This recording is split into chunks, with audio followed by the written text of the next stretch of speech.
ಬಂಟ್ವಾಳ ಗ್ರಾಮಾಂತರ ಪೊಲೀಸ್ ಠಾಣಾ ವ್ಯಾಪ್ತಿಯ ಪುದು ಗ್ರಾಮದ ಕುಮ್ಡೇಲುವಿನ ಪ್ರಕಾಶ್ ಬೆಲ್ಚಡ ಎಂಬುವರು ನಾಪತ್ತೆಯಾಗಿದ್ದು, ಇವರನ್ನ ಪತ್ತೆ ಹಚ್ಚಿದವರು ಪೊಲೀಸ್ ಠಾಣೆಗೆ ಮಾಹಿತಿಯನ್ನು ನೀಡಲು ಮನವಿ ಮಾಡಲಾಗಿದೆ.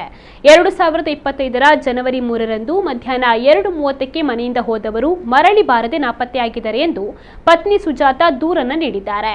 ಕಾಣೆಯಾದ ಪ್ರಕಾಶ್ ಬೆಲ್ಚಡ 53ರ ಹರೆಯದವರಾಗಿದ್ದು 5.7 ಅಡಿ ಎತ್ತರವಿದ್ದಾರೆ. ಹಿಂದಿ, ಕನ್ನಡ, ಮಲಯಾಳಂ, ತುಳು ಭಾಷೆಯನ್ನ ಮಾತನಾಡ್ತಾರೆ.